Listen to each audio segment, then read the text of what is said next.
is officially Michigan State week, aka one of the worst weeks of the year for media people. Yeah, people like me, not a giant fan of the week until it's over, but nonetheless, it is still a fun week. It's one of those things. It's a dichotomy. It's terrible. It's great. All of the things. Nonetheless, lots to obviously talk about this week on the Morning Drip. We are going to get into it. We're going to be back every single day this week because there's going to be enough for us to talk about for sure. Not that there isn't enough, but it warrants getting back into the 5-day routine. So, obviously coming out of the Northwestern game, I haven't really got my finger on the pulse of things the way that I kind of feel like I generally do.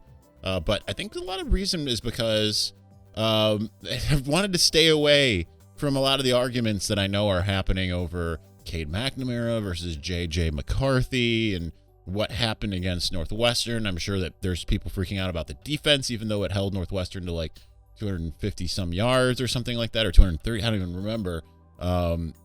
Really just one big break.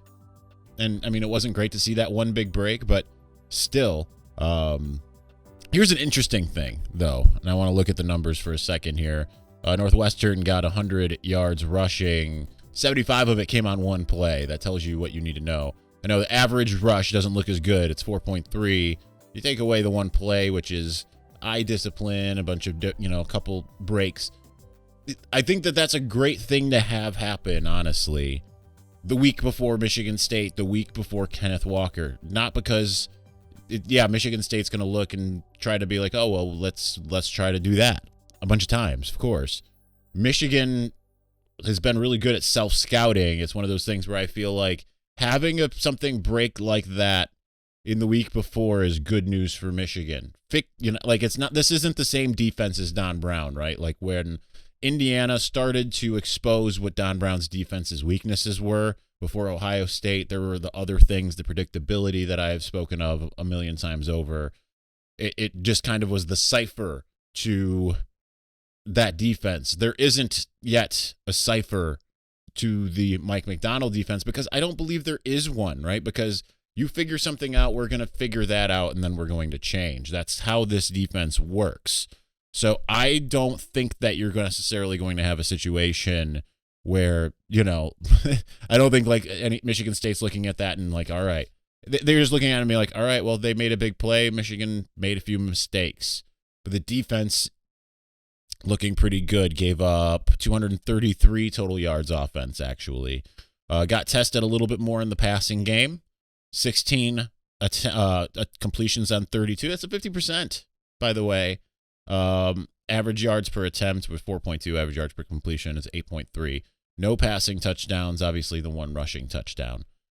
So I don't think that this is a situation where you take much negative from this. This is basically as I predicted. If you watched last week, you remember me saying this might not be the giant Nebraska Northwestern blowout as one would expect. Michigan really didn't look like it really wanted to play too much in the first half, and then it's like, all right, let's just go ahead and put this thing away. They went ahead and put that thing away. That's what you needed. You just needed to get out of there just to get out of there, right? That's the most important thing. So that's what Michigan did. They did what they needed to do to get out of there. You've got this upcoming week against Michigan State to really finally, hopefully, cement and prove you are who you say you've been, which is the 7-0 record says who you are. But certainly, even more so, would a win against a top 10 team, the number 8 team in the country, on the road. You can finally. I mean, I know there's been all of these, little roadblocks set up for Jim Harbaugh all the time, right? Well, Jim Harbaugh hasn't won a game like this. Then he wins it, and it's like, well, this would be the one. He won as a road dog already at Wisconsin. They are not underdogs against Michigan State, but you can get that top 10 team off your back and on the road, no less. If you can go in and beat Michigan State. Now, certainly there's probably, from what I can tell, a large faction of you who are clamoring for J.J. McCarthy. You have to understand J.J. is being put in very limited situations. Michigan clearly and I want to reiterate, clearly likes Cade McNamara where he is at this moment better to be able to win games. And I understand a lot of you out there are probably sitting there shaking your fist. You're about to comment on this video and saying, no, sir. J.J. McCarthy is the answer. Yeah, eventually, but for the moment. And I cannot stand when people act like they know better than the people who's, especially this particular year, this year of all years, these coaches need their job.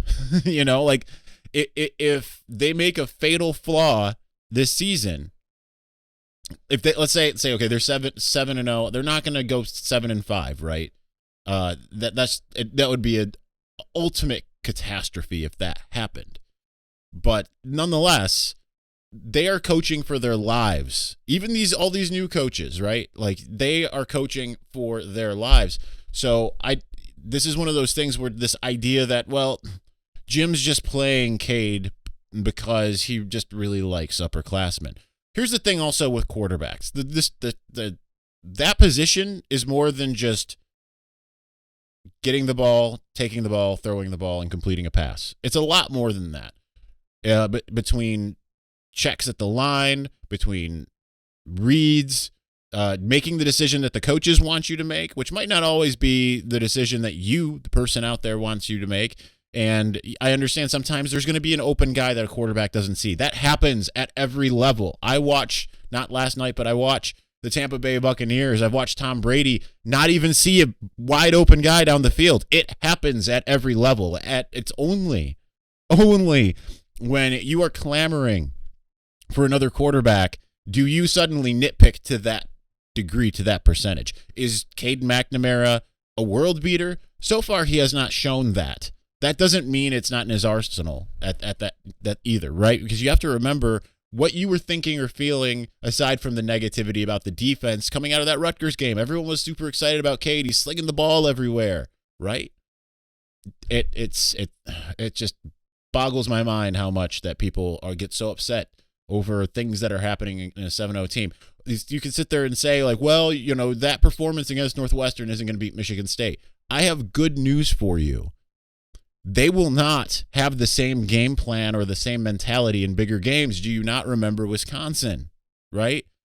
People were saying those first 3 weeks, this isn't going to beat Wisconsin. Michigan comes out with a completely different game plan, looks great, beats Wisconsin. Everyone's satiated for a minute, you know? Sorry, my microphone keeps falling for some reason here, but every game is independent in and of itself, right? You don't look at it like that's why transitive property only helps so much. You can look at trends within teams. I think that's more instructive, right? Like Michigan State and the fact that every time they've played a defense with a pulse, the offense is shut down. I think that their offense will probably look a little bit better. Even though Michigan will be the top defense they have faced all year long, I still think that they'll probably have a little bit more success because there will be some things that are game planned for that will help them have a little bit more success. That said, I still think that this is a really good matchup for Michigan in a lot of ways, assuming it can figure out ways to pass the ball. That also is incumbent on the wide receivers as well. I think it's not all on Cade.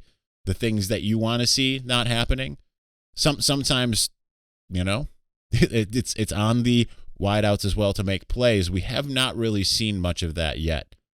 That's something that's been missing. Amara Darbo and Jehu Chesson in 2016, they made plays on top of the fact that Wilton Speight was a good quarterback. And I bring up Wilton Speight as well because that's an instructive name to bring up because when Wilton Speight was healthy, Michigan was blowing out everybody, kind of not necessarily similar. They passed the ball more, obviously, with Wilton. But even then, it took him a few weeks before he started really connecting on the deep ball. It seemed like that Rutgers game, hitting Jehu Chesson on that diving catch, that was kind of the start of it, and that was midseason.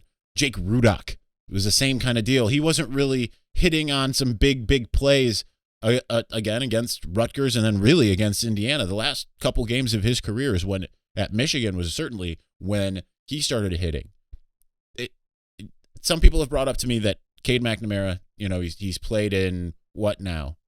8 games, essentially, taking out Wisconsin garbage time, but Rutgers, Penn State, 7 games, so 9.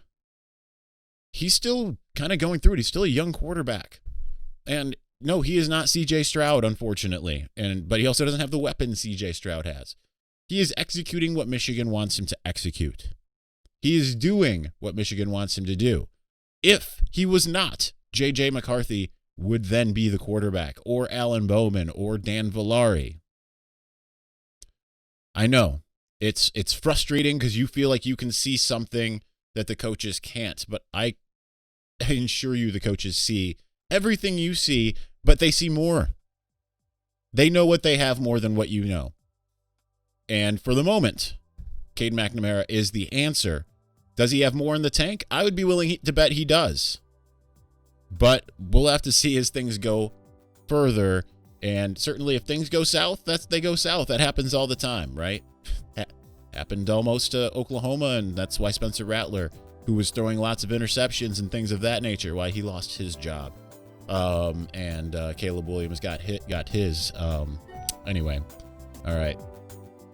I could rant about this forever. I probably will on the podcast, so check that out when it comes out later today, Locked On Wolverines. Anyway, that'll do it for today's Morning Drip. We'll find out what grinds my gears tomorrow, actually. Probably we'll just talk about Michigan State and things that were said today in the press conferences, so we'll look forward to that. Thank you for watching.